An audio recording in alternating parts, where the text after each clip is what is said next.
Ouais. Adolphe Tungile professeur. Il y a beaucoup de mibombi bongo le quoi sur le banc nini ya.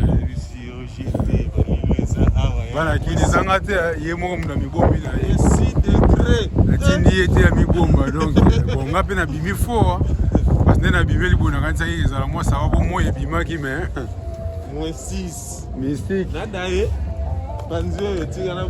Voilà, tu peux moi tout rasuka. Il y a les lots parce qu'Adolphe Azonga na déjà dès demain.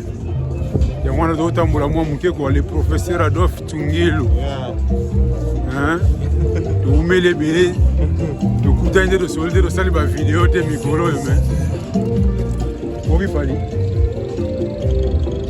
Yoga fallait les États-Unis.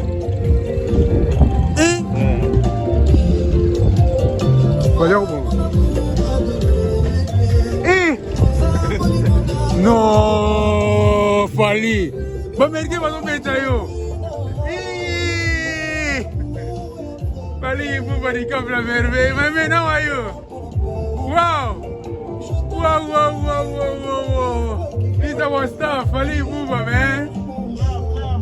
Wow, man. Yeah, English. Wow. Fally Ipupa di Cap la merveille. Yeah. Fally Ipupa di Cap la merveille. Let me follow you guys in with the camera, man. Just get you on blast, man. Oh, you wanna say something? Yeah, no. I'm here for you. Okay, cool. Come on, let me walk you in.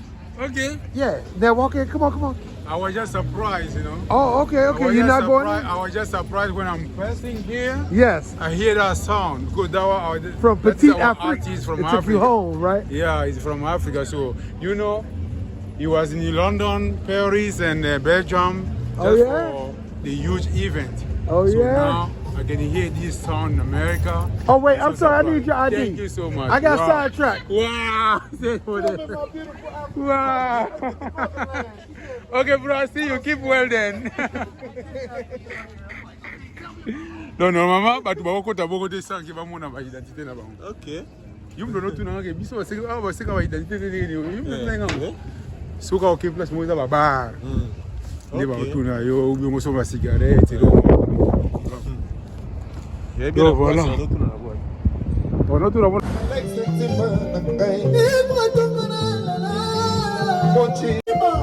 C'est ma Alex, baby, ciel.